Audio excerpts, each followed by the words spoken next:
Sir, maawa na po kayo sa akin. Kailangan ko po ang trabahong ito. May sakit po ang asawa ko. Nag-iipon po ako ng pampagamot niya.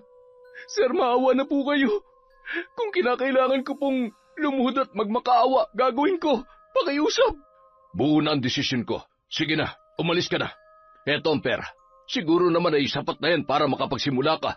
Wag! Bakit mo siya bibigyan ng pera matapos niya akong pagnasahan at basusin? Akin na yan. Sige na, umalis ka na. Ay, Victor, salamat ha. Napakasinungaling mong babae ka. Mapagkunwari at maruming babae. Sumpain ka ng langit sa ginagawa mo. Hindi pwede to. Paano na ako magugustuhan ni Victor kung ganito na ang itsura ko? Hindi niya ako pwede makita ng ganito. Paano na ang mga luho ko? Kailangan ko maibalik sa dati ang katawan ko. Hindi! Taon 2016, Maynila. Dapit hapon na, kaya naman nagmamadaling umuwi si Mang Dado. Lakad takbo niya ng tinatahak ang makipot na daan, patungo sa kanilang bahay dahil sa pag-alala para sa kanyang may sakit na asawa na si Aling Tasya.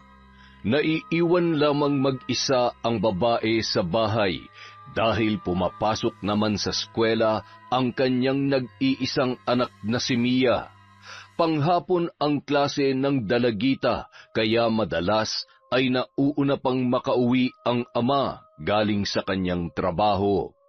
Sa umaga, naaasikaso pa ni Mia ang kanyang nanay kaya bago pumasok ang dalaga ay inihahanda niya na ang mga kakailanganin noon para hindi na yon mahirapan pang magkikilos.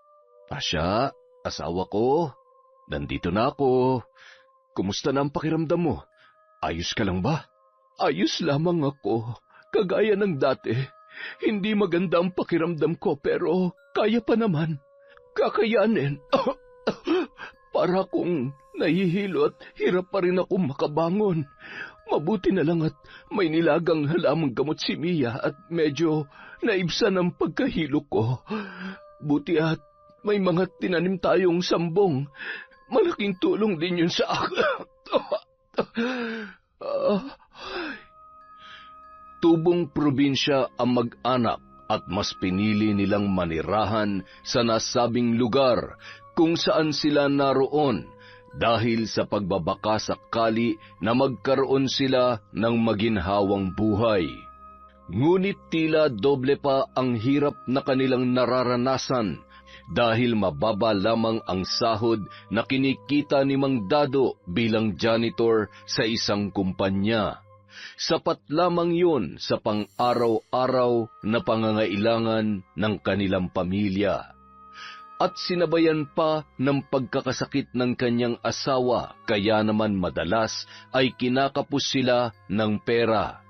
Sandali at lulutuin ko lang itong dala kong gulay. Pasensya na, asawa ko ha. Ito lang ang nakayanang bilhin ng pera ko. Nagtira pa kasi ako para sa pambaon ni Mia bukas. Hamot, sa susunod, bibili ako ng karne at ilalaga ko para naman makahigop ka ng sabaw at lumakas na kasi ang katawan mo. Medyo nangangayayat ka na rin eh. Huwag mo kong alalahanin, asawa ko. Kung anong meron ay kakainin ko. Pasensya ka na ha. Kung nagiging pabigat na ako sa inyo, hindi man lamang ako nakakatulong sa mga gastusin natin. Kung hindi sana ako nagpumilit na umalis tayo ng probinsya ay hindi sana tayo maghihirap ng ganito. Ano ka ba? Huwag mo nang sisihin ang sarili mo. Kaya natin to. May awa ang Diyos. Malalampasan natin ang lahat ng problema. Sana lamang ay makalubag-lubag tayo para mapatingnan na kita sa doktor. Umupo si Mang Dado sa tabi ng kanyang asawa at hinimas-himas ang buhok ni Aling Tasya. Hinagkan niya yun sa noo bago siya nagpatuloy sa pagluluto ng kanilang hapunan. Kinabukasan, maagang gumising si Mang Dado para mag-asikaso ng kanilang almusal, habang ang anak naman nilang si Mia ay mahimbing pang natutulog. Bago siya umalis ay ginigising na niya ang dalaga para asikasuhin si Aling Tasya. Pagkatapos pakainin ni Mia ang kanyang ina, ay mabilis nitong tinapos ang mga gawaing bahay bago siya pumasok sa kanyang eskwelahan. Napakasipag ng dalaga at halos maluhaluhang pinagmamasdan ni Aling Tasya ang kanyang anak. Mia, anak, halika nga dito saglit. Pasensya ka na kung ikaw na ang gumagawa ng mga yan. Kung kaya lang sana ni nanay ay, hayaan mo, pag gumaling na ako, pag-aaral na lamang ang aatupagin mo. Mag-aral ka na mabuti, anak, ha? Ayaw ko nang danasin mo ang hirap na pinagdadaanan namin ng tatay mo kung sakaling magkakaroon ka na ng sarili mong pamilya pagdating ng araw. Gustuhin man namin mabigyan ka ng magandang buhay. Tila hindi na namin kaya. Hindi mapigilan ni Aling Tasya na pumatak ang mga luha habang niyayakap ang anak. Samantala, nagtataka si Mang Dado nang makita niya na may mahabang pila sa labas ng opisina ng kanilang boss. Hindi napigilan ng matanda na makiusyoso at magtanong. Nako, Mang Dado, wala na yung bago. Wala talaga nagtatagal na sekretarya si Sir. Kaya ayan, naghahanap na naman ng bago. Ewan ko ba dyan kay boss?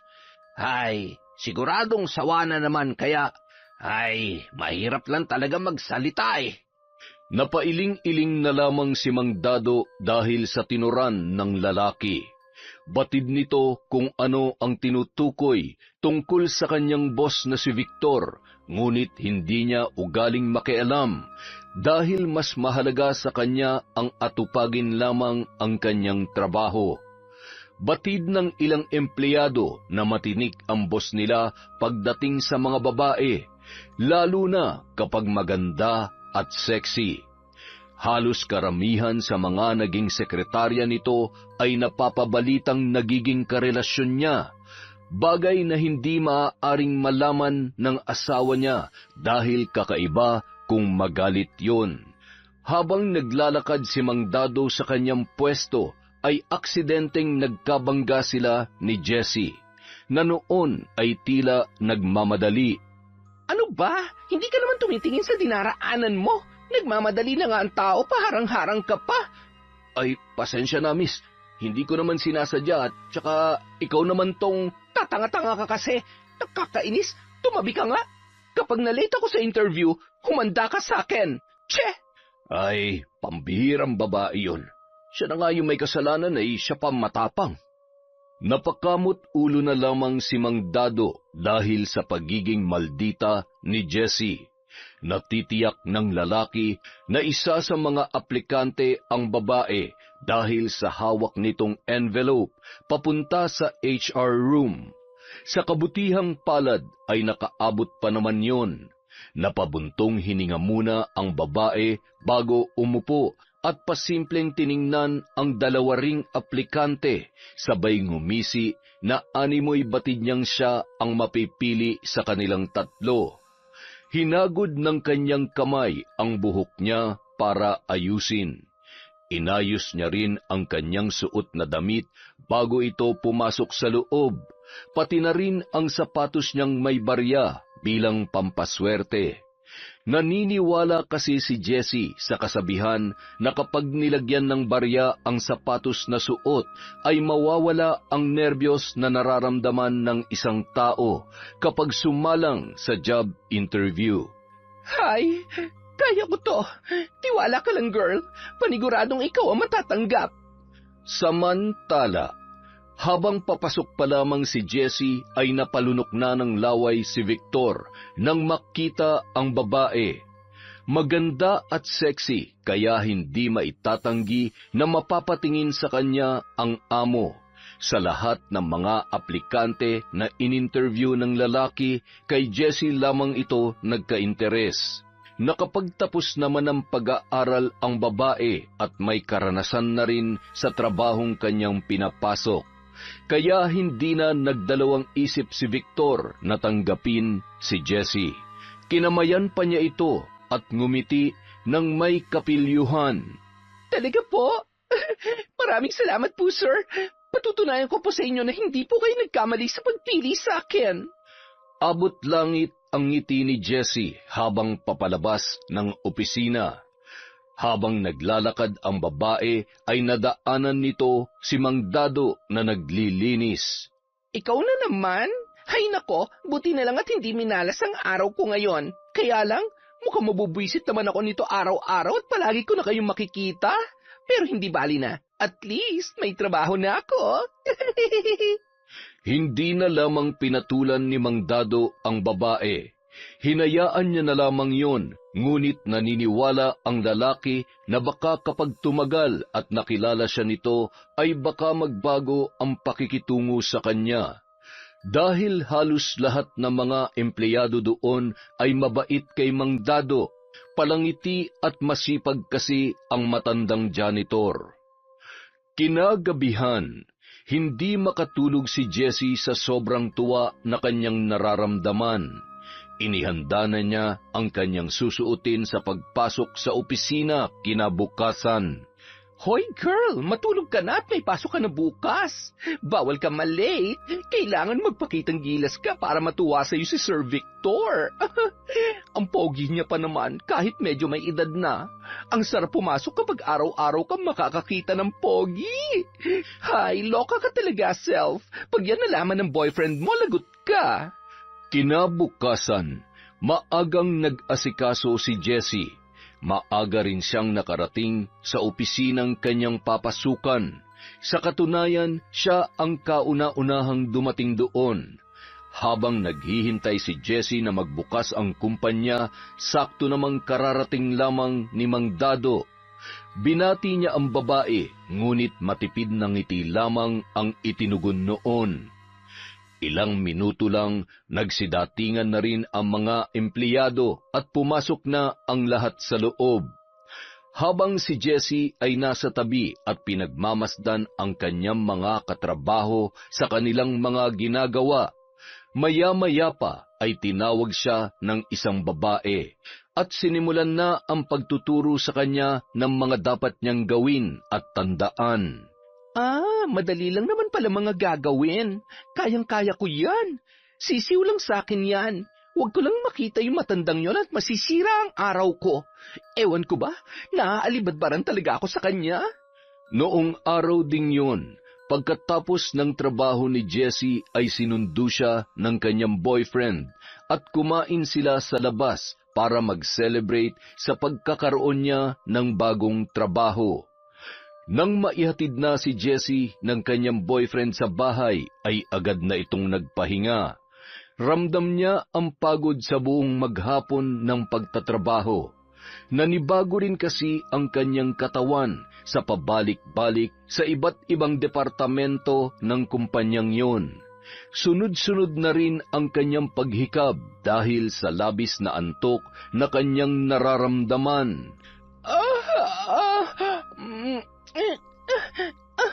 Makatulog na nga at maaga pa ulit ako bukas. Samantala, habang kumakain ng hapunan si Mang Dado ay bigla na lang nahimatay si Aling Tasya.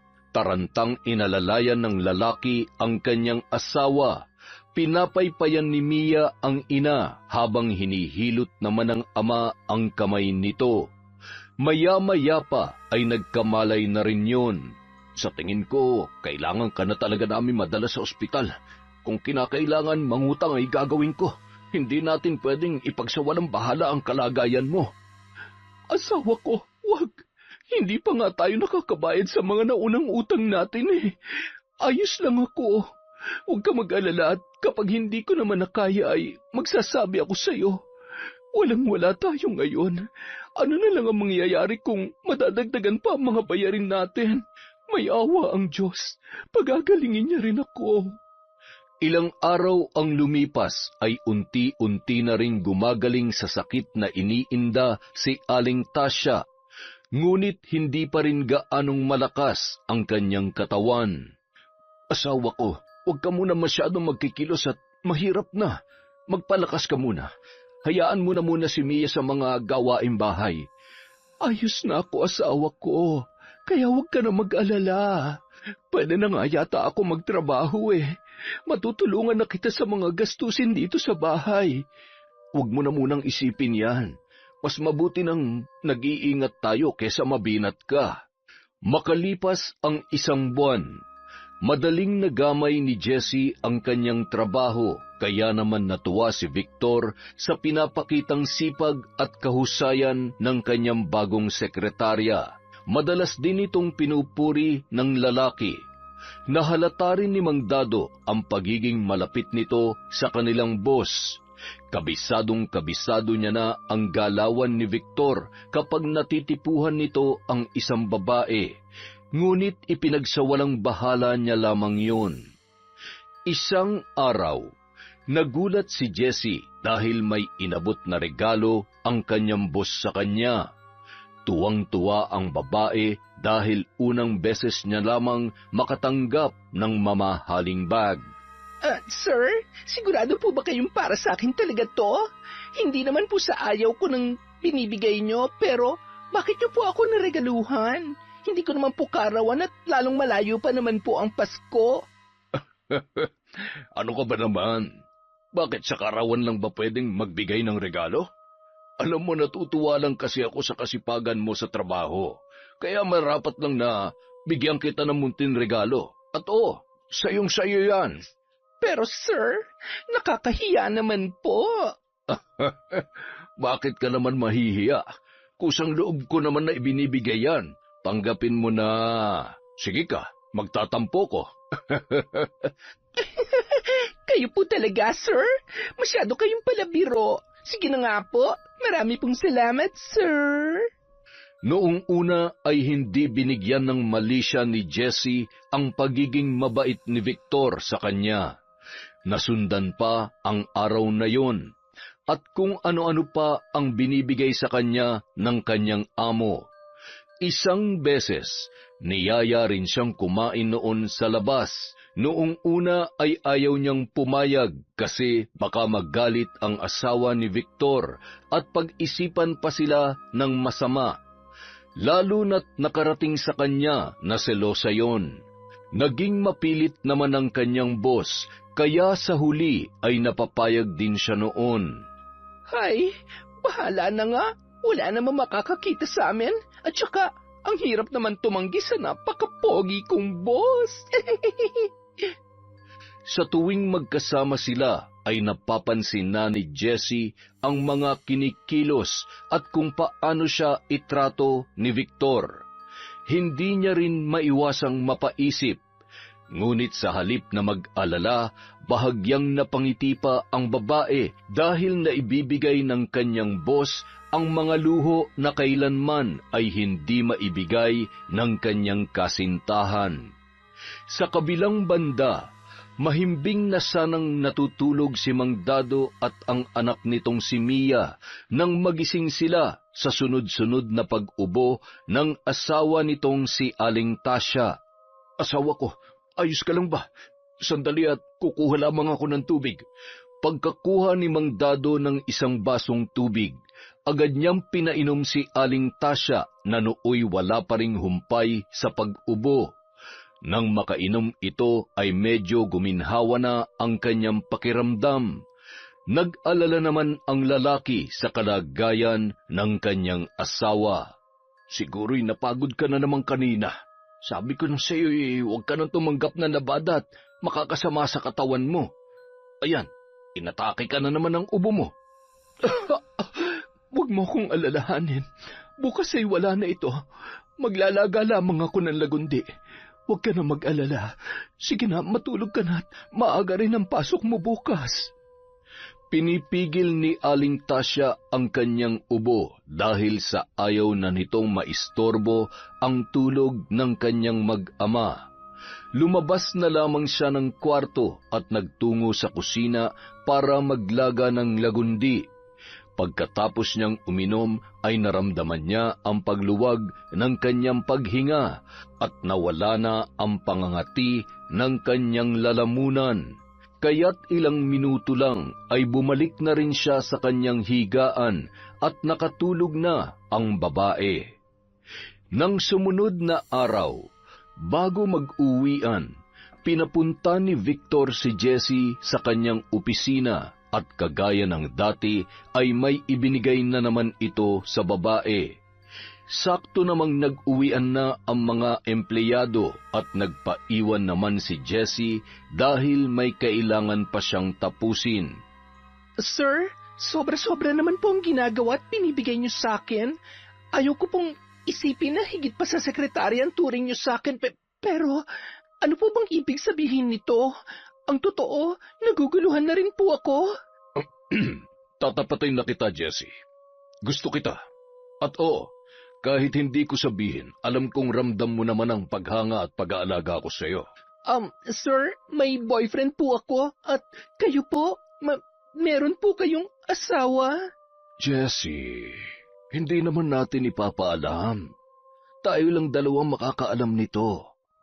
Maganda ka, mabait at maaasahan. Sa tingin ko, unti-unti nang nauhulog ang loob ko sa iyo eh. Alam ko na alam mo kung anong ibig kong sabihin. Boss, ano pong... Nagulat si Jessie kay Victor nang hawakan siya nito sa bewang at marahan siyang hinagkan. Nang matauhan ay bigla niyang naitulak yon. Pasensya na po kayo, hindi ko sinasadya. Nabigla lamang po ako. Ayos lang, naiintindihan ko. Ihatid na kita pag-uwi mo. Huwag na po. Susunduin po kasi ako ng boyfriend ko. Ganun ba? Sige, mag-iingat kayo. Kung maaari sana, bukas ay ako naman na maghatid sa iyo, Jessie. Kinagabihan, pagka-uwi ng bahay ni Jessie, hindi mawaglit sa kanyang isipan ang mga sinabi ng kanyang amo. Hanggang sa kanyang pagtulog ay yun pa rin ang kanyang nasa isip. Dahil sa maluho ang babae at tuwang-tuwa ito sa tuwing binibigyan siya ng lalaki ng mga mamahaling gamit, ay walang pagdadalawang isip na sasakyan at tatanggapin niya na ang inaalok ng kanyang boss. Isa pa, natatakot rin siya na kapag tinanggihan niya yon ay baka mawalan siya ng trabaho. Ito na ang sagot sa mga dasal ko. Kung papatulan ko si Sir, hindi ko na kailangan magpakapagod sa paulit-ulit na pag-a-apply ng trabaho. At saka, ano naman ang aasahan ko sa boyfriend ko? Mukhang wala naman siyang plano na maghanap ng mas magandang trabaho. Kay tandang Victor, magbubuhay prinsesa ako.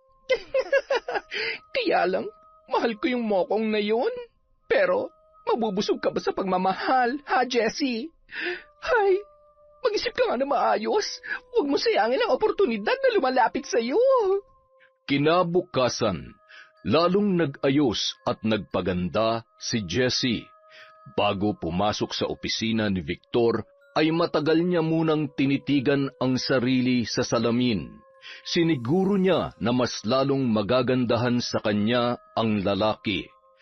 Halos lumuwa naman ang mata ni Victor na tinititigan ang magandang hubog ng kanyang katawan. Biglang isinara ni Victor ang pinto ng kanyang opisina at agad na hinila at mahigpit na niyakap si Jessie. Mukhang lalo ka yatang nagpaganda at nagpabango ngayon ah. Hindi naman. Ikaw talaga lagi mo na lang akong pinubola. Boss, tungkol po sa sinabi niyo sa akin kahapon, pumapayag na po ako. Ha? Talaga? Hindi nga. Sobrang saya ko, Jessie. Hindi mo pagsisisihan ito. Mula nung araw na yon, ay madalas nang magpaiwan si Jessie sa opisina. Palaging rason nito ay may tatapusin pa siya sa tuwing niyayaya na siyang umuwi ng kanyang mga katrabaho. Ngunit nakikipaglandian lamang pala yon kay Victor.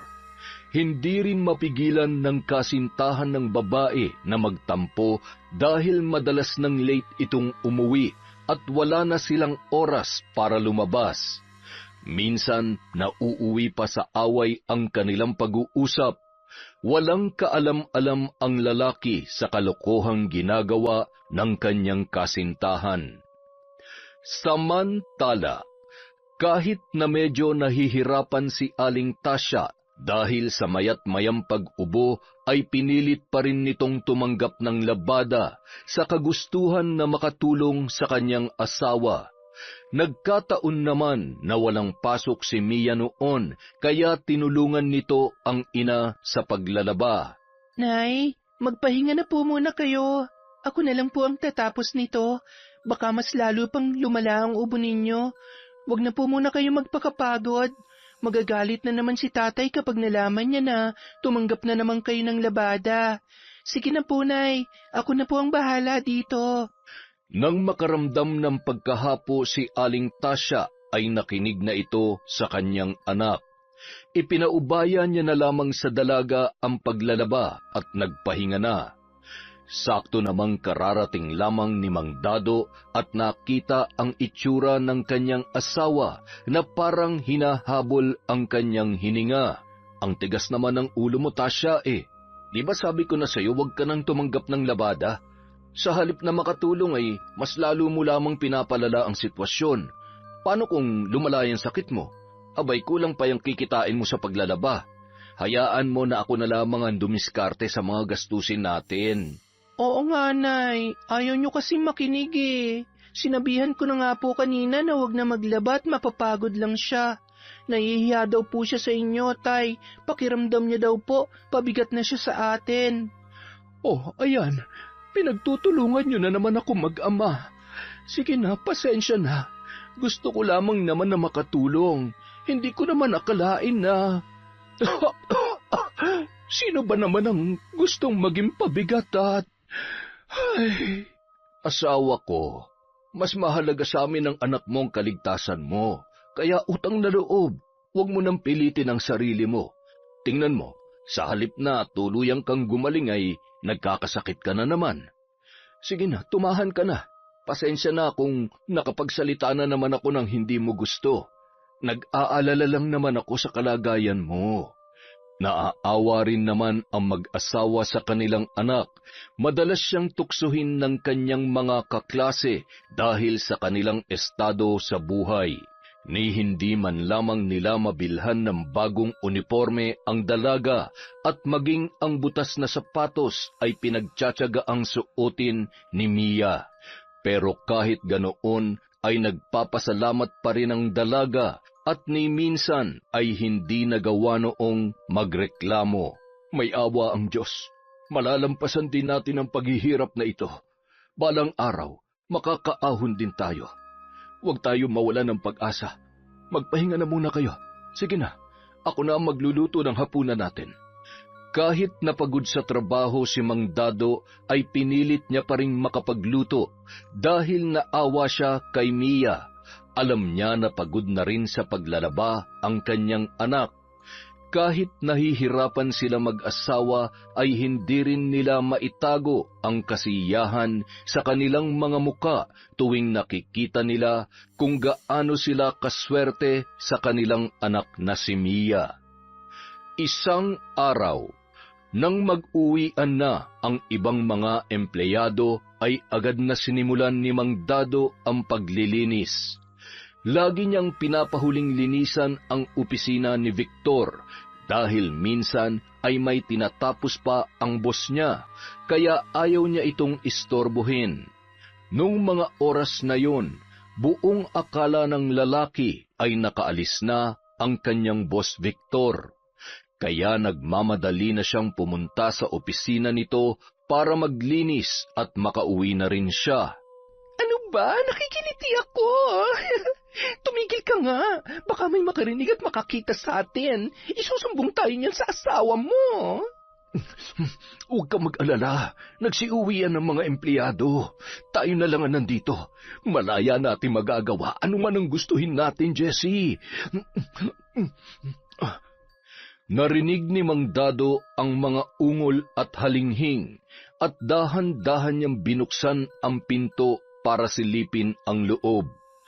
Nanlaki ang kanyang mga mata nang bumungad sa kanya ang mainit na tagpo ng dalawa.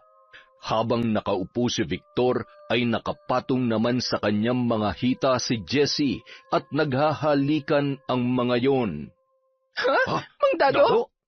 Ay, Sus Mariosep, Naku, pasensya na po, boss. Akala ko ay nakauwi na kayo. Sige po, babalik na lamang po ako mamaya. Sige na, Mang Dado. Maglinis ka na rito. Binabalaan din pala kita na wala sana makakaalam sa kung anong nakita nyo kanina. Nagkakaintindihan ba tayo? Opo.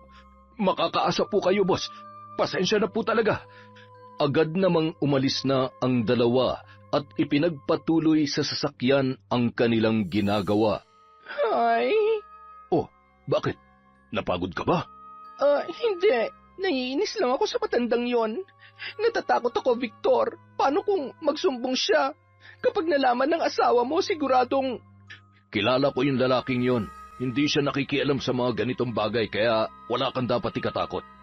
Huwag ka nang sumimangot at sige ka, masisira yung ganda mo. Pakis nga ulit.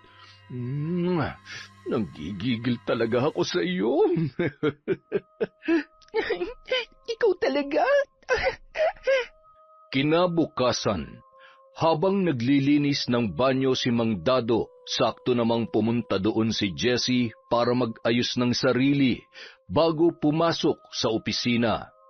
Pataray na tinanong ni Jessie ang lalaki nang makita niya na parang kakaiba ang pagtitig nito sa kanya. Bakit ba kung nasan ako ay lagi ka nalang sumusulpot? Sinusundan mo ba ako?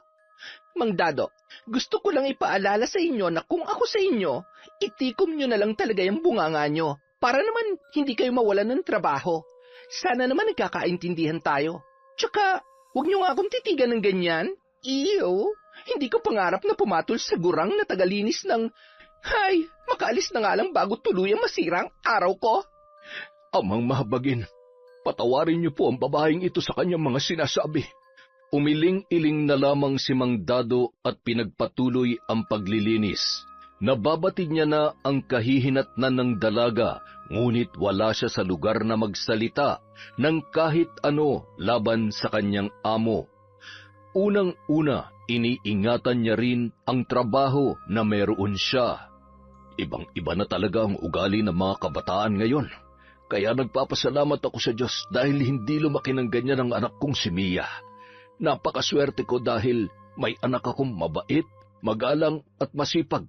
Hindi tulad ng ibang, Sus Mariosep, mapupusok at wala nang kinatatakutan.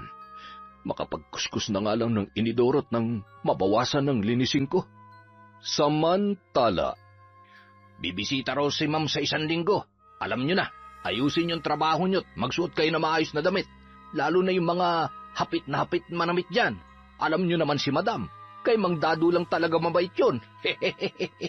Naiinis na naupo si Jessie sa kanyang mesa nang marinig niya ang usap-usapan ng kanyang mga katrabaho. Bakit naman sa ilang buwan ko na rito ay bigla na lamang dadalaw ang babaeng yon? Kailangan ko makatiyak na hindi magsasalita ang matandang janitor na yon. Dahil kung hindi, malilintikan talaga ako sa asawa ni Victor. Alam ko na. Buti pa, ipatanggal ko na lang kay Victor ang matandang yun dito. At nang sa ganon, wala na kaming problemahin pa ni Victor. Tama. Hay, ang talino mo talaga, Jessie. Nung araw ding yun, masinsinang kinausap ni Jessie si Victor sa opisina nito. Pero matagal na nagtatrabaho sa akin si Mang Dado. Kawawa naman yung tao kung tatanggalin ko sa trabaho. Kung ganon, sino mas pipiliin mo sa amin? Ako na nagpapaligaya at sinusunod lahat ng gusto mo? O yung pabigat na matandang yon? Sige ka, baka matanggal ako sa trabaho dahil sa kanya. Narinig ko kanina na malapit daw ang loob ng asawa mo sa Dado na yon. Pero kung kaya mong mawala ako sa'yo... At hindi na muling matikman ang matamis kong halik. Sige ka, ikaw ang bahala. Dahil sa paglalambing ni Jessie kay Victor ay napapayag ito sa plano ng babae. Pinag-usapan nila ang planong gagawin kung papaano paaalisin si Mang Dado. Maya-maya, ipinatawag ni Victor ang matanda sa kanyang opisina. Nabigla si Mang Dado nang madatnan niyang umiiyak si Jessie sa harapan ni Victor. Binastos niya ako kanina. Siguro iniisip niya, pati siya ay papatulan ko. Natatakot ako sa kanya, Victor. Boss, mabuti na lang, Nalaban ako. Kung hindi, baka nagawa niya ng masama niyang binabalak sa akin. Ha? Ano? Sir, hindi po totoo ang sinasabi niya. Hindi ko siya binastos. Ni hindi nga kita nakita o nakasalubong kanina. Bakit ka nagsisinungaling? Huwag mo namang gawin sa akin to. Sumunod naman ako sa pakiusap niyo sa akin at wala po akong pakialam kahit ano pa mang namamagitan sa inyong dalawa, sir. Huwag na kayong magpaliwanag, Mang Dado. Tingnan niyo kung anong ginawa ninyo. Natrauma si Jessie sa nangyari. Hindi ako makapaniwala na magagawa mo yun. Hindi ko ito pwedeng palampasin. Baka mamaya hindi lang si Jessie ang mabiktima mo. Pero sir, kilala niyo po ako. Hindi ko po talaga magagawa ang binibintang ni Jessie. Malinis po ang konsensya ko't hindi ako ganyang klaseng tao. Yun na nga sa tagal mo na dito sa kumpanya ko, akala ko kilala na kita. Pero hindi pa pala. Pasensya na, ngunit wala na akong magagawa kundi tanggalin ka sa trabaho. Kailangan kong protektahan ang mga empleyado ko, lalo na mga babae. Sir, maawa naman po kayo sa akin. Kailangan ko po ang trabahong ito. May sakit po ang asawa ko. Nag-iipon po ako ng pampagamot niya. Sir, maawa na po kayo. Kung kinakailangan ko pang lumuhod at magmakaawa gagawin ko. Pakiusap. Buo ng desisyon ko, Mang Dado. Sige na, umalis ka na. Heto ang pera, siguro naman sapat na yan para makapagsimula ka. Wag! Bakit mo siya bibigyan ng pera matapos niya akong pagnasaan at bastusin? Akin na yan. Sige na, umalis ka na. Victor, salamat ha. Napakasinungaling mong babae ka. Mapagkunwari at maruming babae. Sumpain ka ng langit sa ginagawa mo. Hindi mapigilang pumatak ang mga luha ni Mang Dado habang papalabas ng opisina. Parang gumuho ang kanyang mundo dahil sa nangyari. Pinuproblema niya kung saan na siya maghahanap ng panibagong mapapasukan. Samantala, ang galing ko talagang umarte. Pang best actress ang level.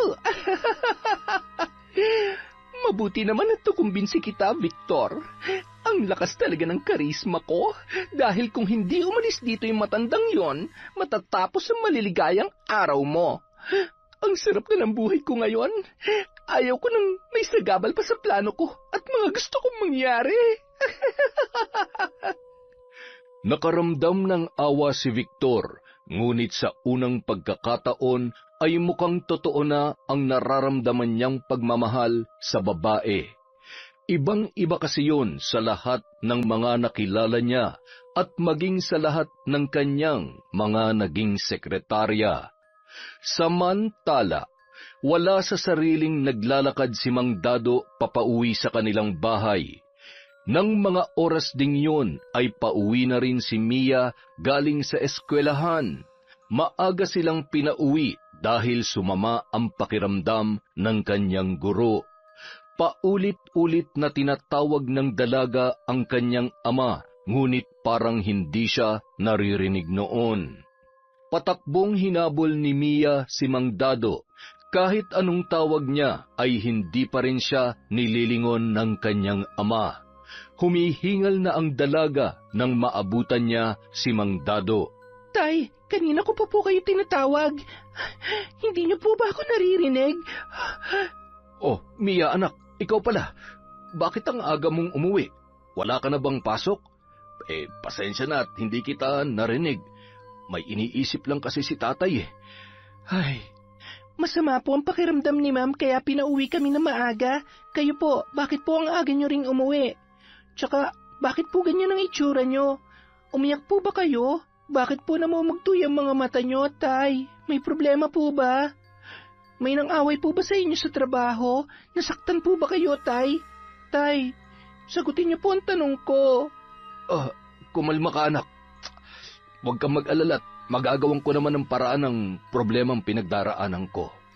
Tumigil muna saglit ang mag-ama at naupo sa may gilid ng daan. Doon ikinuwento ni Mang Dado sa anak na si Mia ang mga nangyari. Ayaw niya sanang ipaalam sa kanyang anak ang pagkatanggal niya sa trabaho, ngunit hindi niya na mapigilan na maglabas ng sama ng loob. Kaya minabuti niya na nasabihin na lang ito at nang mabawasan ang bigat na kanyang nararamdaman ng mga oras na yon. Ginawa po nila yon? Akala ko pa naman mabait yung boss ninyo, pero bakit ganun na lang niya kayo tinanggal? Hindi man lang nila kayo pinakinggan, at yung Jessie na yon, ang sama ng ugali niya. Gusto ko siyang sabunutan at sampalin. Sinungaling siya, Tay. Maling-mali yung ginawa niya. Gusto ko siyang tirisin na parang garapata. Hayaan mo na, anak. Diyos na ang bahala sa kanila. Alam nang nasa itaas ang katotohanan. Ang inaalala ko lang ngayon ay kung paano ng plano nating pagpapagamot sa nanay mo ngayong wala na akong trabaho. Ay, sabi ko naman po sa inyo, Tay, titigil na lang ako sa pag-aaral eh. Maghahanap na lang po ako ng trabaho. Hindi pwede, anak. Ilang beses ka nang tumigil sa pag-aaral. Paano ka pa makakatapos niyan? Mas lalo lang tayong mahihirapan kapag hindi ka nakapagtapos. Mas maigi nang may pinag-aralan ka para may makuha kang maayos na trabaho. Ako na ang bahala. Kaya ito ni tatay. Bukas na bukas din ay maghahanap ako ng malilipatan. Huwag na po kayo malungkot, Tay. Sana nga po ay makahanap kayo agad ng trabaho. At sana tubuan din ng konsensya ang babaeng yon. Wala siyang awa. Pati na rin ang boss nyo. Niyakap na lamang ni Mang Dado ang anak at nagpatuloy sila sa paglalakad. Ang iniisip ngayon ni Mang Dado ay kung papaano niya sasabihin sa kanyang asawa ang nangyari. Ayaw niya yung mag-alala dahil mas makakasama lamang yon sa kalagayan ng kanyang asawa. Ngunit hindi niya naman yon maitatago kay Aling Tasya. Nang makarating ng bahay ang mag-ama, nagulat si Aling Tasya at magkasamang umuwi sina Mia at Mang Dado. Oh, bakit ganyan ang itsura nyo? Parang Biyernes Santo yung mga mukha ninyo. Ano nangyari? Teka, ngayon lang yata kayo nagkasabay na umuwi ah. Mas pinili na lang muna ni Mang Dado na wag sabihin sa asawa ang mga nangyari nung araw na yon. Inasikaso na lamang ng lalaki ang kanilang hapunan. Pilit namang kinukulit ni Aling Tasya ang anak kung ano ang nangyari sa kanyang tatay at napakatahimik noon. Naninibago ang babae sa kanyang asawa dahil hindi niya ito makausap ng maayos. Mia, ano ba nangyari sa tatay mo? Bakit ang tahimik niya? Kinakausap ko pero parang iniiwasan niya ako. Magsabi nga kayo ng totoo, ano ba talaga nangyari? May problema ba ang tatay mo? Sandali lang po. May titingnan lang po ako sa kwarto, Nay. Abat, ano ba nangyayari sa mga ito? Ay nako! Nakiramdam na lamang si Aling Tasya sa kanyang mag-ama. Batid niya na may hindi sinasabi ang mga yon. Kinabukasan, maagang nagising si Aling Tasya, ngunit ipinagtataka nito kung bakit hindi pa nag-aasikaso si Mang Dado sa pagpasok sa kanyang trabaho. Kaya muli niya na namang tinanong yun. Napansin din ng babae na napakalalim ng iniisip ng kanyang asawa habang humihigop ng kape. Dado, sabihin mo nga sa akin, may problema ka ba sa trabaho? Bakit parang wala ka yatang planong pumasok? Nasisante ka ba? Kapag hindi mo sinagot ang tanong ko, pupunta ako sa... Oo na, ito na, sasabihin ko na. Pambihira ka naman talaga, oo. Ayaw ko lang naman kasi na mag-alala ka. Ayaw niyo ako mag-alala eh. Halos hindi na ako makatulog sa kakaisip kung anong sinisikreto niyo sa akin. Ang totoo, nasisante ako dahil sa bagong sekretarya ni boss. Pinagbintangan ako na binastos ko daw siya. Hindi ko nga nakita ang anino ng babae na yung kahapon. Gumawa lang siya ng kwento dahil siguradong iniisip niya na ipagkakalat ko ang nakita kong kalokohan nila ni boss sa opisina. Sa tingin ko ay pinagkaisahan nila ako. Hindi ko lubos maisip na magagawa sa akin to ni Victor pagkatapos ng matagal ko ng pagsiservisyo sa kanyang kumpanya. Ay, buwisit na babaeng yun. Kabago-bago ang lakas ng loob. Isa rin yung boss mo na saksakan ng kakatihan sa mga babae. Hayaan mo sila. Darating din ang karma nila. Lalabas at lalabas din ang katotohanan. Mahuli nawa sila ng asawa ng Victor na yon. Kaya lamang, paano na tayo ngayon? Paano ng pag-aaral ng anak natin? Pinakalma ni Mang Dado ang kanyang asawa. Mabuti na lamang at nakinig naman ang babae. Narinig ni Mia ang pag-aalala ng kanyang mga magulang. Nagpumilit naman ito na tumigil na sa pag-aaral at magtatrabaho, ngunit hindi sumang-ayon ang ama nito. Makalipas ang isang araw, sinubukan ni Mang Dado na maghanap ng trabaho, ngunit wala siyang mapasukan. Halos wala nang tumatanggap sa kanya dahil may kaedaran na rin siya. Sinubukan naman ulit ni Aling Tasya na maglabada sa tulong ng kanilang anak na si Mia. Wala nang nagawa pa si Mang Dado kundi hayaan na lamang ang kanyang asawa kesa naman magutom sila. Tumutulong na lang din siya upang mas mapadali ang paglalaba ng kanyang mag-ina. Tasya, asawa ko, tama na yan. Maupo ka na dyan sa tabi. Kami nang bahala dito. Huwag na matigas ang ulo. Makinig ka naman sa akin. Mamaya ay uubuhin at mahihirapan ka na namang huminga niyan. Samantala, masayang-masaya naman si Jessie sa tuwing pumapasok sa opisina dahil hindi niya na nakikita ang muka ng janitor na si Mang Dado. Nawala na rin ang kanyang pangamba na makarating sa asawa ni Victor ang kanilang lihim na relasyon. Hay, ang sarap sa pakiramdam na wala na akong nakikitang pakalat-kalat na amoy basura dito sa opisina. Siguro ay nagkukumahog na siya ngayong mga lakal para may pakain sa kanyang pamilya. Kung may pamilya nga siya. Dapat sa ganun ay nabubuhay na mag-isa dahil wala naman yun may papakain sa asawa't anak. Tumanda na't lahat-lahat bilang tagawalis ng alikabok at tagakuskus ng inidoro. Ew, so kadiri! Isang araw, muling umalis si Mang Dado para magbaka sakali na makahanap muli ng trabaho. Mia, anak! Hindi ako makahinga! Diyos ko! May dugo! Nay! Nay! Gumising ka! Tulong! Tulungan niyo po kami! Agad namang sumaklolo ang mababait nilang mga kapitbahay na tumulong upang maisugod sa ospital si Aling Tasya.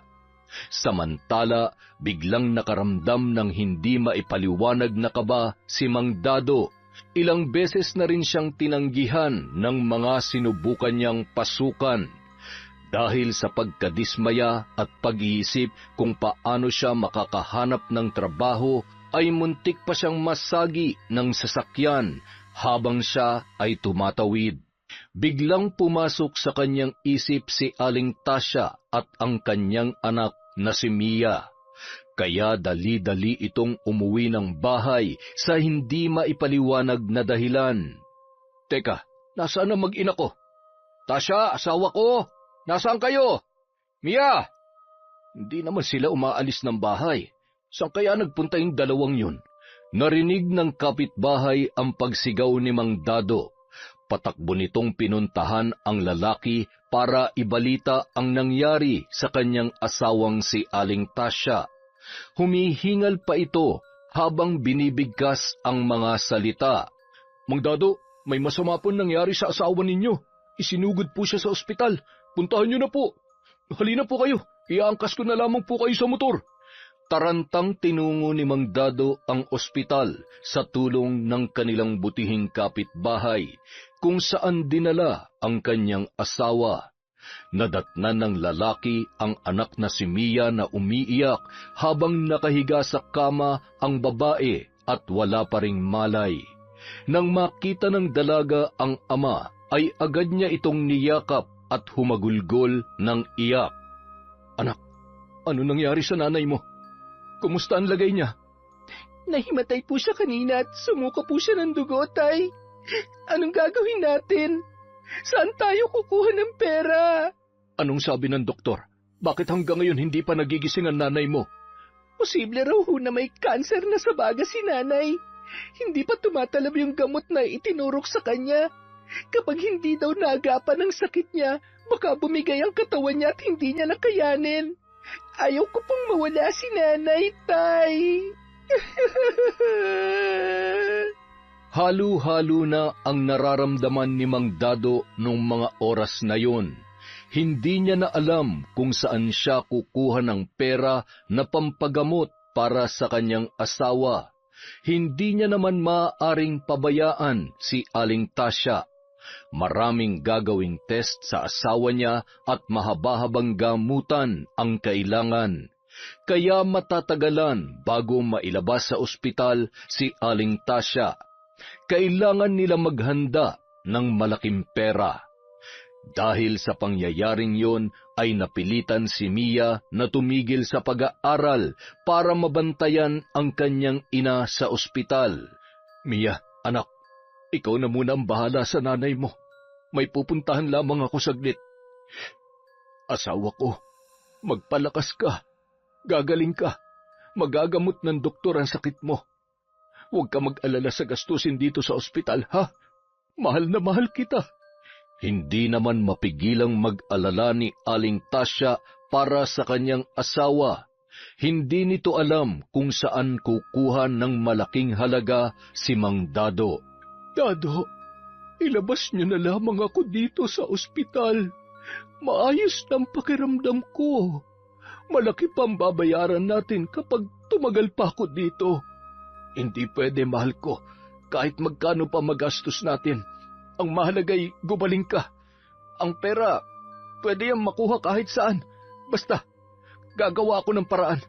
Kahit na ano gagawin ko para lamang makakuha tayo ng pambayad dito. Makalipas ang ilang oras, sa isang opisina na pinuntahan ni Mang Dado. Nagpapatawa ka ba, tanda? Ikaw mag-a-apply ng trabaho? Nako, magsasayang lang ako ng oras sa'yo. Ano naman ang magagawa mo sa liit ng katawan mo? Isang ihip lang ng hangin matutumba ka na. Kailangan dito yung malalakas. Ay nako, buti pa umalis ka na. Naaalibadbaran ako sa'yo. Unti-unti nang nawawalan ng pag-asa si Mang Dado. Tumulong man ang kanilang mga kapitbahay na nag-aabot ng maliliit na halaga na makakadagdag sa kanilang gastusin, ay kulang na kulang pa rin.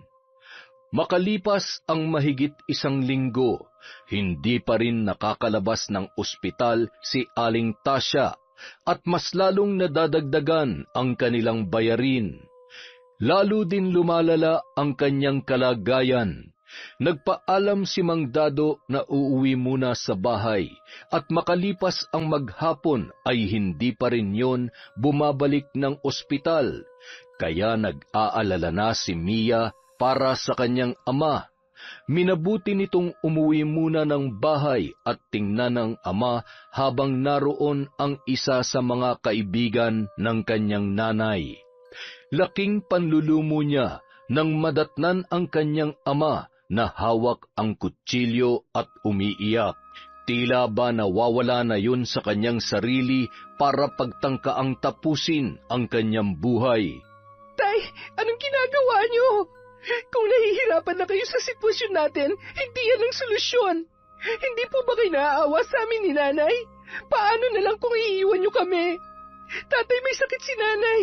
Kapag nawala ka, anong gagawin ko sa inyo? Paano ko kayo ipapalibing, ha?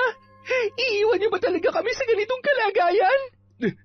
Patawarin mo ko, anak, kung naging mahina ako't makasarili. Nasa kagustuhan kong takasan ang problema natin. Hindi ko nainisip na mas lalo ko lamang pinabibigat ang sitwasyon.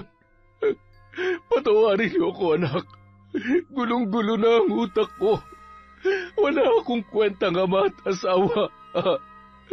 Patawarin mo ko. Tay, kailangan ko po kayo. Huwag niyo po kaming iiwan ni nanay. Labis na awa ang naramdaman ni Mia sa naging epekto ng mga nangyari sa kanyang ama. Sa sobrang galit nito sa mga taong naging dahilan ng pagkawala sa trabaho ng kanyang ama, sumagi sa kanyang isip ang itim na karunungan na minsan na ring itinuro sa kanya ni Aling Tasya. Ito na ang pagkakataon. Sabi ni Inay, gagamitin ko lamang ito kapag kailangan na. Kailangan ko kayong turuan ng leksyon. Lalo-lalo ka na, ambisyosang babae ka. Hinabak mo lahat, makuha mo lamang ang gusto mo. Kahit na may inosenteng taong madadamay, pagsisisihan mong ginawa mo sa tatay ko. Magbabayad kayo. Tandaan niyo yan. Kinaumagahan, nang maging maayos na ang pakiramdam ni Mang Dado, pumunta na siya sa ospital para palitan sa pagbabantay ang kanyang anak na si Mia. Ang dalaga naman ang umuwi sa kanilang bahay para makapaligo at makapagpalit ng damit. Nang araw ding yun, sinamantala ni Mia na gawin ang pambabarang sa mga taong nagkasala sa kanyang ama gamit ang larawan na kanyang napili mula sa social media account ni na Jessie at Victor. Ngayon humanda kayo. Matitikman niyo ang galit ng anak ng kinawawa niyong janitor. Ipapalansap ko sa inyo ang bunga ng mga kasalanan ginawa niyo. Sariling kaligayahan niyo lang ang iniisip niyo. Hindi na kayo naawa sa taong nagsusumikap para sa kanyang pamilya. Hindi niyo may tatago ang baho at kataksilan niyo. Nagtungo si Mia sa kwarto ng kanyang mga magulang at binuksan ang kabinet kung saan itinago ng kanyang ina ang aklat ng karunungan.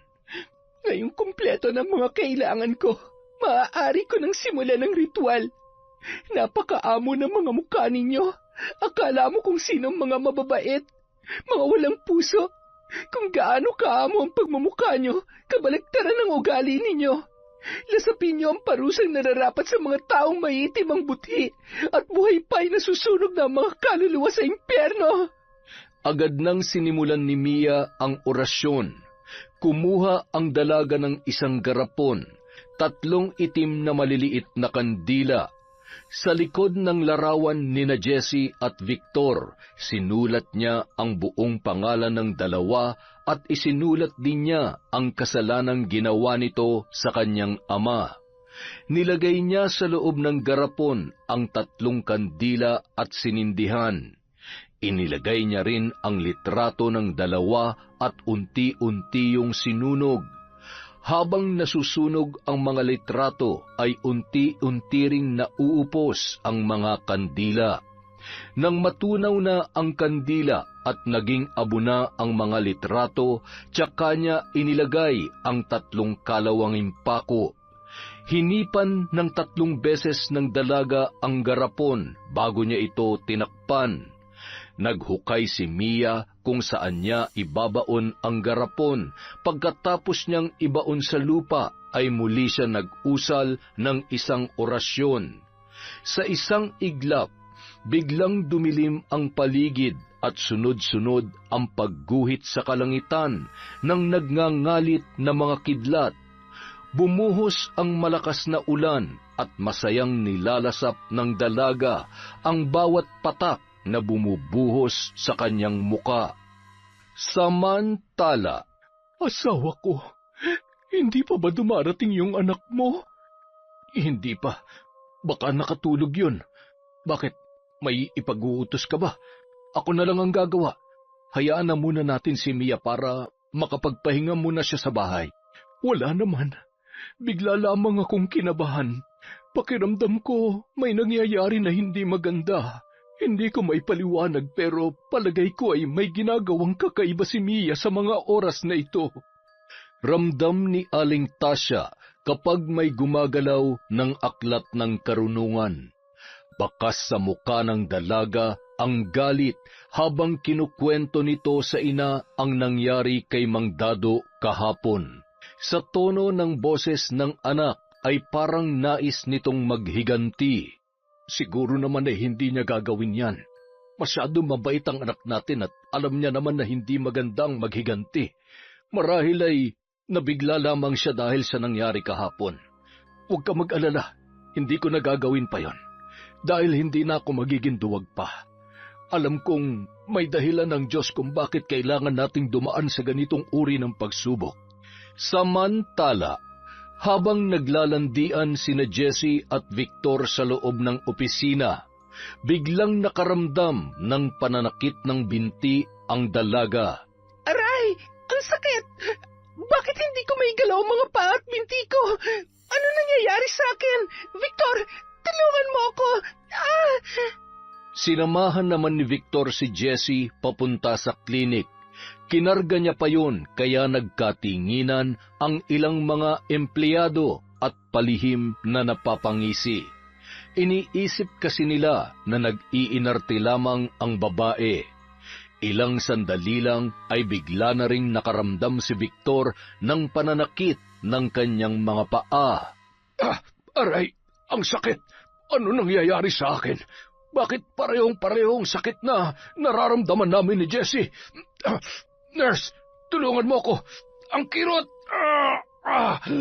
Nang parehong nasa klinik na ang dalawa ay nagkatinginan pa sila. Pareho silang nagtataka sa kanilang nararamdaman. At kahit na pinainom na sila ng gamot ay hindi pa rin mawala ang sakit na parang mababali ang kanilang mga buto sa tuwing igagalaw nila ang kanilang mga binti. Makalipas ang 2 araw, hindi muna pumasok si Jessie sa trabaho dahil halos hindi na nito maigalaw ang kanyang buong katawan. Unti-unti niya ring napapansin ang paglobo ng kanyang mga hita, paa at kamay at maging ang kanyang muka ay namamaga na rin. Tumulo ang luha ng babae nang makita ang sarili sa salamin. Nawala ang napakagandang hubog ng kanyang katawan. Maging ang kanyang pinakaiingatang muka ay hindi rin nakalampas. Hindi pwede to. Paano na ako magugustuhan ni Victor kung ganito ang itsura ko? Hindi niya ako pwedeng makita ng ganito. Paano na mga luho ko? Kailangan ko may balik sa dati ang katawan ko. Hindi! Hindi normal ang paglaki ng katawan ni Jessie, kaya alam niya na may kakaibang nangyayari sa kanya. Kaya lang ay hindi niya matukoy ang dahilan ng pagbabagong yon. Isang araw, hindi na kinaya ni Jessie ang pananakit ng kanyang buong katawan. Wala siyang ibang mahingian ng tulong dahil kahit ang kanyang kasintahan ay itinakwil na siya at nakipaghiwalay na nang malaman nito ang kanyang pinaggagawa. Pinandirihan nito si Jessie at tuluyan ng iniwan. Kaya kahit na nahihirapan ang babae, ay nagpumilit itong pumunta sa opisina ni Victor para humingi ng tulong. Nanlaki ang mga mata ng lalaki nang makita niya ang dalaga. Maging ang kanyang mga katrabaho ay nagulat at muntik nang hindi makilala si Jessie. Jessie, ikaw ba yan? Ano nangyari sa'yo? Bakit ganyan ang itsura mo? Ano bang kinain mo, tumaba ka na ng ganyan? Hindi ito normal na taba, Victor. May kakaibang nangyayari sa akin. Ngunit hindi ko alam kung ano at bakit. Tulungan mo ako. Hirap na ako. Pareho lamang tayo. Gabi-gabi palagi akong nananaginip na masama. At sa tuwing magigising ako, nahihirapan akong maigalaw ang mga paa ko. Pero ilang sandali lang nawawala naman. Pabalik-balik at hindi ko maintindihan. Hindi sinasadyang marinig ng katrabaho ni Jessie ang pinag-uusapan ng dalawa nang sakto itong pumasok sa opisina ni Victor at may papipirmahan sa kanyang amo. Mawalang galang na po sa inyo, sir. Hindi naman po sa nakikialam ako. Narinig ko po kasi ang pinag-uusapan ninyo ni Jessie. Hindi po kaya binabarang kayo? Ayon sa aking narinig ay hindi normal ang mga nangyayari sa inyo. Taga-Sikihor po kasi ako kaya alam ko po ang mga ganyang kababalaghan. Barang? Totoo ba yan? At sino naman ang pwedeng gumawa nito sa amin? At ano naman ang kanyang dahilan para gawin ito? Ay, hindi ko rin po alam. Baka naman po may matindi kayong kasalanan na nagawa o may tao na masama ang loob o may matinding galit sa inyo. Muling nagkatinginan ang dalawa. Doon lamang nila naisip na posibleng naghihiganti si Mang Dado dahil sa nangyari sa kanya. Samantala, Nang makarating sa ospital si Mia ay agad na kinumpronta ni Aling Tasya ang kanyang anak. Mia, anak, tapatin mo nga ako. Pinakialaman mo ba ang aklat ng karunungan? Ginamit mo ba yon? Sabihin mo sa akin ang totoo. Patawarin niyo po ako, inay, kung sinaway ko ang bilin ninyo. Gusto ko lamang po silang turuan ng leksyon. Paglalaruan ko lang sila, hindi ko naman po sila papatayin. Kahit na anak, malaking kasalanan pa rin sa Diyos ang maghiganti. Pinaubaya mo na lamang sana sa Panginoon ang pagpaparusa sa kanila. Di ba sabi ko sa iyo, hanggat maaari ay huwag mong hahawakan at gagamitin ang aklat? Naiintindihan ko po kayo, Nay. Pero sabi niyo rin noon, may tamang panahon para gamitin yon, kaya niyo itinuro sa akin. Ngayon na po yung tamang panahon na yon. Kailangan nilang maintindihan na hindi sa lahat ng oras ang mahihirap na katulad natin ay mananahimik na lamang kapag pinagkaitan at hinapakan. Kaya tayo minamaliit dahil hindi tayo lumalaban, Nay. Wala nang nagawa pa si Aling Tasya kundi yakapin ang anak para pakalmahin yun. Tahimik na ipinagdasal na lamang niya ang kanyang anak at inihingi ng tawad sa Panginoon. Sakto namang pagdating ni Mang Dado na may dalang magandang balita. Nakahiram ng pera ang lalaki sa kanyang kaibigan, kaya mabibili niya na ang ibang gamot na kakailanganin ng kanyang asawa. Makalipas ang 1 linggo, magkasamang nagtungo sina Jessie at Victor para humingi ng tulong sa isang albularyo. Walang kaalam-alam ang asawa ng lalaki dahil kasalukuyang nasa ibang bansa yun nung mga panahong yun. Sa tulong ng koneksyon ng lalaki, hindi sila nahirapang makahanap ng manggagamot. Gusto lamang kayong turuan ng leksyon ng may gawa nito sa inyo. Ano man ang naging kasalanan niyo sa taong ito, dapat na ninyong ituwid. Dapat rin kayong humingi ng tawad para mapawalang bisa ang sumpa na ikinabit sa inyong mga katawan. May ideya ba kayo kung sino ang taong ito? Opo, alam namin kung sino may gawa nito sa amin. Hindi ko naaalamin kung ano nagawa niyong kasalanan sa kanya. Kapatawaran ang susi sa lahat ng ito. Nababatid ko na hindi naman sukdulan ng galit sa puso ng taong ito. Gusto lang talaga niyang bigyan kayo ng leksyon at mapagtanto ninyo ang inyong nagawang kasalanan. Gamit ang isang medalyon, nag-usal ng panalangin ang matandang manggagamot. Tinusok niya ng karayom sa katawan si Jessie. Nanlaki ang mga mata ng babae nang makita na walang humpay ang pagbulwak ng tubig at pag-agos nito mula sa kanyang katawan. Ilang sandali lang, unti-unti na yung nanumbalik sa normal. Samantala, si Victor naman ay dahan-dahang hinihilot ng matanda ang kanyang mga binti. Hindi ko masisiguro na hindi nababalik ang sumpa sa inyong katawan. Hanggat hindi binabawi ng mambabarang ang sumpa, ay paulit-ulit lamang ang mangyayari at posibleng mas lumala pa. Kaya wag na kayo mag-aksaya ng panahon. Puntahan niyo na siya at humingi na kayo ng tawad. Kagaya ng sinabi ng manggagamot, bago umuwi ang dalawa ay dumiretso sila sa bahay ni Mang Dado para humingi ng kapatawaran. Pagkarating nila roon ay wala silang nadatnan. Nalaman nila sa isang kapitbahay ni Mang Dado na nasa ospital ang mag-anak, kaya naman wala na silang inaksayang panahon at agad na nagtungo sa nasabing ospital. Nagulat sina Mang Dado nang makita nila ang dalawa. Sir Victor? Jessie? Anong ginagawa niyo dito? Ang lakas din ng loob ninyo na magpakita pa sa ama ko. Hindi niyo alam kung anong hirap ang binigay niyo sa tatay ko. Lalong-lalo ka na malanding babae. Muntikan ng kitlin ng tatay ko ang kanyang buhay dahil sa inyo. Patawarin mo ako sa nagawa ko sa tatay mo. Mang Dado, pinagsisisihan ko na po ang ginawa ko sa inyo. Natakot lamang po ako kasi... Dado, humihingi ako ng kapatawaran sa inyo. Napakalaki ng nagawa naming kasalanan. Taus-puso akong humihingi ng tawad. Mia, patawarin mo kami. Nakikiusap ako na bawiin mo na ang sumpa sa amin. Alam na namin na ikaw ang bumabarang sa amin. Pangako, magbabago na ako. Itatama ako na ang mga pagkakamali ko. Lumuhod pa sina Victor at Jessie kina Mia at Mang Dado habang paulit-ulit na humihingi ng tawad. Nakita naman ni Mang Dado na sinsero sila sa kanilang mga sinasabi.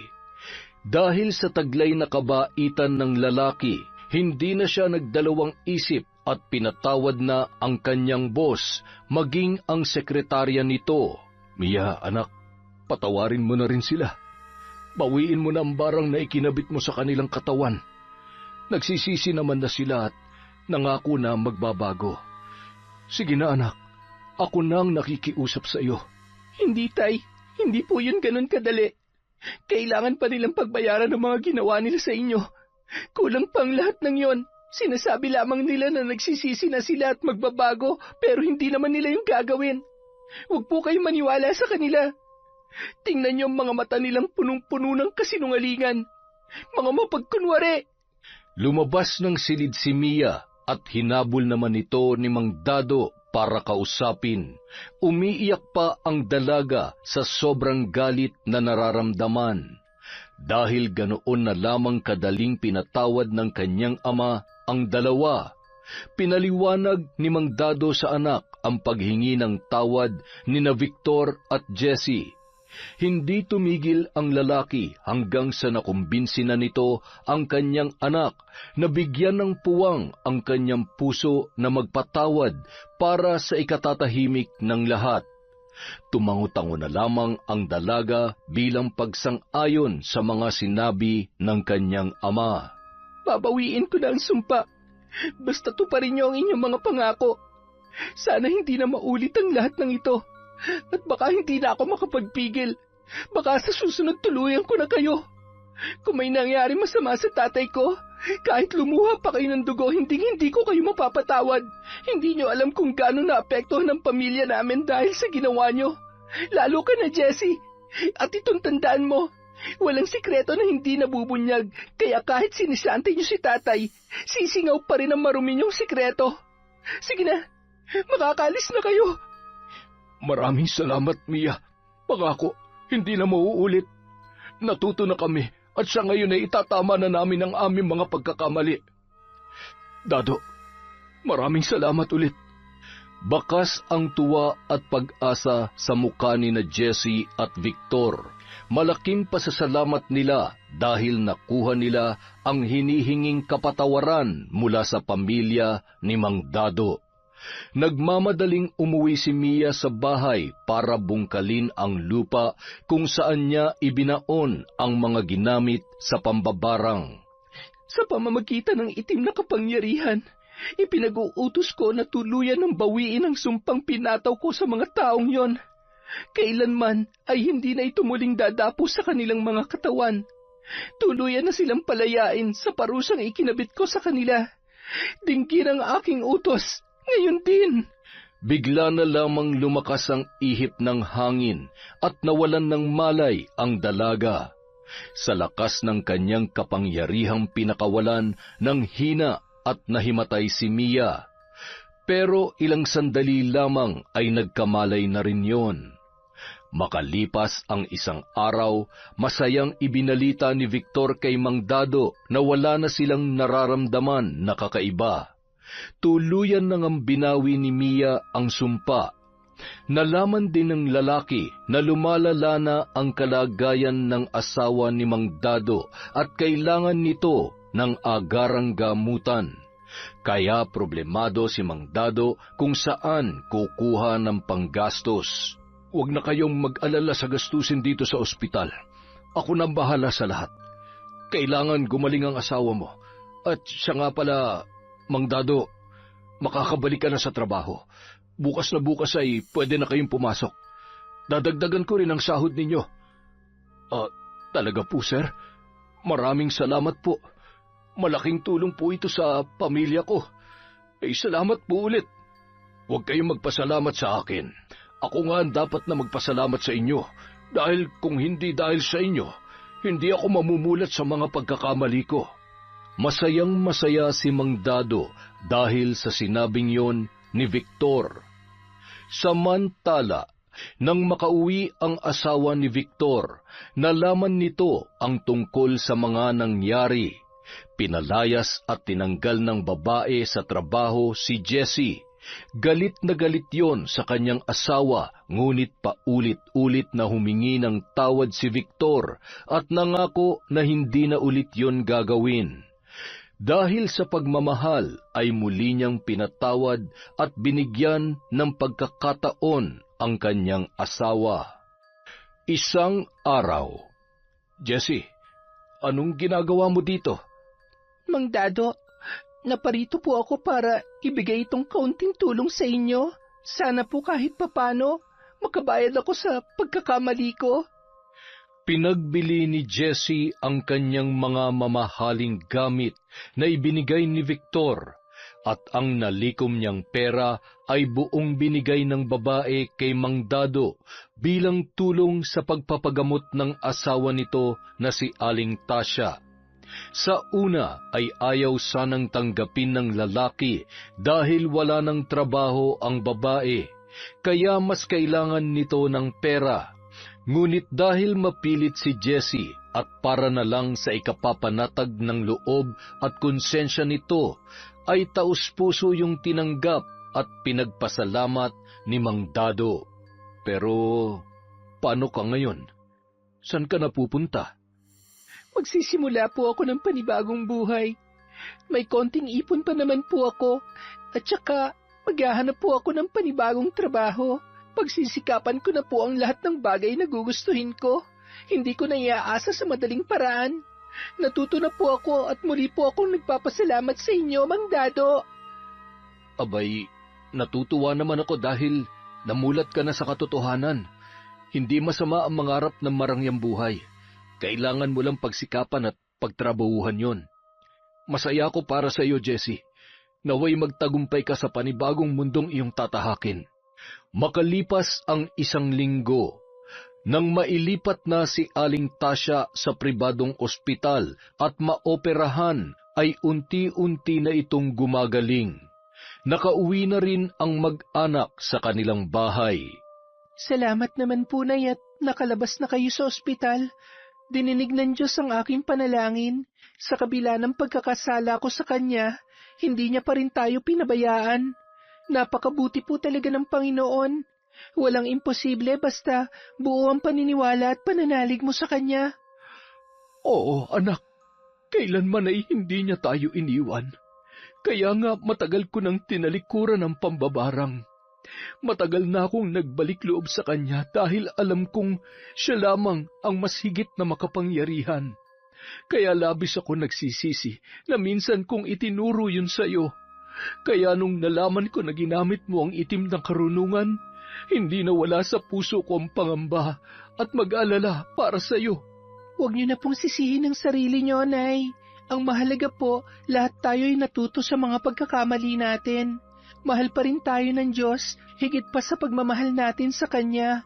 Basta, magpalakas na po kayo at mangako kayo sa akin na hindi na ulit kayo magkakasakit. Makalipas ang ilang sandali, dumating si Mang Dado bitbit ang mga gamit na kinuha niya mula sa tricycle na kanilang sinakyan pa uwi. Ay nako, tama na nga ang dramahan niyo mag-ina. Tulungan mo nga ako dito, anak, sa mga dala ko. Si tatay talaga kahit kailan panira. Namiss ko lang pong lambingin ng sobra si nanay. Mahigpit na nagyakapan ang tatlo at hindi na napigilang pumatak ang kanilang mga luha dahil sa labis na tuwa na sa kabila ng kanilang kinaharap na hamon ng buhay ay sama-sama nilang napagtagumpayan ang lahat ng yon. Makalipas ang 6 na taon, sa tulong ng binigay na scholarship ng kumpanyang pinagtatrabahuhan ni Mang Dado, ay nakapagtapos na ng kolehiyo bilang isang nurse si Mia. Mamimiss ka namin, Dado. Alam mo naman na malapit kayo sa lahat ng empleyado dito. Hinding-hindi namin makakalimutan ang kabaitan nyo, lalo na ng misis ko. Matutuwa siya kapag nalaman niyang ganap ng Nurse si Mia. Imbitahan nyo rin kami kapag blessing na ng bahay nyo, ha? Oo naman ho. Sigurado ho yun. At saka, ngayong aalis na ako ay wag na kayong babalik sa dati ninyong kalokohan at ay nako, mahirap na po yun. Ay nako, malabo na mangyari yun. Kinalimutan ko na ang bahaging yan ng buhay ko. Nako, hindi na ako makakahanap ng kasing bait at kasing ganda ng misis ko. Isa pa, alam nyo naman kung paano magalit yun. Ay siya, uuwi na ako. Dadaan pa ako sa palengke. Dadaanan ko mag-ina ko. Namili kasi sila ngayon. Ay sige, mag-iingat kayo sa inyong pag-uwi. Habang naglalakad ang matanda, ay bigla naman siyang nabangga ng isang babae na noon ay naglalakad din. Tinulungan niya pang damputin ang mga nalaglag na gamit noon. Ma'am Jessie, kayo po ba yan? Mang Dado?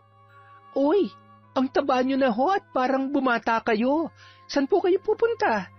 Ay, dadaanan ko yung mag-ina ko dyan sa palengke. Ganoon po ba? Sige, sabay na po tayo. Gusto ko rin po silang makita, lalo na si Mia. Kumusta na ho siya? Nako, nurse na at nagtatrabaho na siya sa public hospital. Napakabilis ng panahon ano. Ikaw, kumusta ka na? Eto, sekretarya pa rin po. 3 taon na rin po ako doon. Ikakasal na rin ako sa dati kong kasintahan. Nagkabalikan po kami sa kabila ng mga nagawa kong pagkakamali sa kanya. Aba, ay talagang mahal ka nga niya. Masaya ako para sa iyo, iha. Masaya rin po ako para sa inyo, Mang Dado. Maswerte po kayo sa anak ninyo. Tara na ho at hanapin na natin ang mag-ina nyo. Siguro, mas lalong gumanda si Mia. Ay oo, syempre, gwapo ang tatay tapos artistahin din ang nanay. Kanino pa ba magmamana yun? Kaya ikaw, kapag nagkaanak ka ay siguradong maganda rin ang magiging anak mo. Sana nga po. Sana po kamukha ko ang baby na nasa sinapupunan ko. Lugi naman ho ako kung dadalhin ko to ng 9 na buwan tapos magiging kamukha lang ng tatay niya. Ay wala namang problema dahil tatay niya naman yun. Isa pa, siguradong gwapo rin yung magiging asawa mo. Hindi ba? Ay nako, basta mabait po siya. Ay nako, luka-luka ka talaga. Siya, mag-iingat ka at madulas ha. Kumapit ka kaya sa braso ko't mahirap na, buntis ka pa naman. Ay, sige po, salamat po. Napakabait niyo po talaga. Samantala, habang namimili ang mag-ina ay napatingin yon sa isang direksyon, sabay kinalabit ni Aling Tasya si Mia. Mia, anak, tingnan mo. Ang tatay mo may kasamang babae. Nakaukyabit pa. Sandali lamang ha. Babae? Nasaan? Nay, sandali. Hintayin niyo po ako, Nay. Hoy, bitawan mo ang asawa ko. Ang kapal ng mukha mo, Dado. Kung kailan tumanda na tayo, tsaka mo pa nagawa mang babae. At ikaw babae ka, papatol ka na lang din dito sa kulubot na at hindi na nga yan. Aling Tasya, hindi niyo na po ba ako naaalala? Ako po ito, si Jessie. Ikaw? Pati ba naman ang asawa ko aagawin mo rin sa akin? Napakaingay mo naman. Hindi mo naman nilulugar ang pagsiselos mo. Ay, Diyos ko. Mag-aasawa ng pogi tapos magsiselos ng todo. Hindi ako nang bababae. Aksidente lamang na nagkita kami dyan sa labas ng palengke. Magkakaasawa na't magkakaanak na rin sila. Ay, edi pasensya na. Malay ko ba nakakapit yan sa braso mo Ako naman na nag-alok dahil madulas ang semento. Ikaw talaga, oo. Ate Jessie, pasensya na ho. Sige po, mauna na po kami. Ako na pong bahala sa dalawang ito. Mia, congrats ha. Ang galing-galing mo. Nakaka-proud ka. Salamat ulit at pasensya na sa mga nangyari noon ha. Kalimutan na natin yon. Sige po, ingat po kayo. Halina nga kayong dalawa. Pambihira naman talaga, oo, nakakahiya kaya. Pinagtitinginan na kayo ng mga tao. Nanay naman kasi sugod ng sugod Ewan ko nga ba dyan sa nanay mo? Para namang walang tiwala sa akin. Hoy, bati na tayo. Halikan kita ulit yan, sige ka. Huwag mo muna nga akong kausapin. Hoy, halika na anak. Umuwi na tayo't hindi ko na kaya ang init. Nay, hindi naman po gaanong mainit Hindi ko na kaya ang init ng ulo ko. Tara na, tama na muna yan. Bukas na lang ulit tayo mamimili. Nak, mabuti pa, ibalik mo na yung isang bote ng toyo. Bakit po? Meron pa po ba sa bahay? Mukhang meron naman ang nanay mo eh. Abat, talagang pinapainit mo ang ulo ko, ha? Asawa ko naman. Sorry na. I love you. Anak, habang tumatagal ay lalo yatang gumaganda itong nanay mo. Maigi pa pakasalan ko na lang kaya ulit. Talaga? Pakakasalan mo ko ulit? May pambili ka ba ng singsing? Meron ka bang panggastos? Hay, tara na nga, umuwi na tayo. Sa bahay na lang natin pag-usapan yan. Maawa naman po kayo sa walang jowa. Samantala, nagtatrabaho na rin si Jessie sa isang malaking kumpanya bilang isang sekretarya. Muli rin silang nagkabalikan ng kanyang dating kasintahan at ikinasal na rin, nabiyayaan ng isang anak. Dahil maayos na ang buhay ng babae ay nagagawa na nitong bilhin ang lahat ng bagay na kanyang gustuhin. Yon, marami pong salamat sa pakikinig sa Kwentong Enteng. Pasensya na po kayo, sa susunod na po ang shoutout natin. Medyo marami lang pong ginagawa ulit si Kwentong Enteng.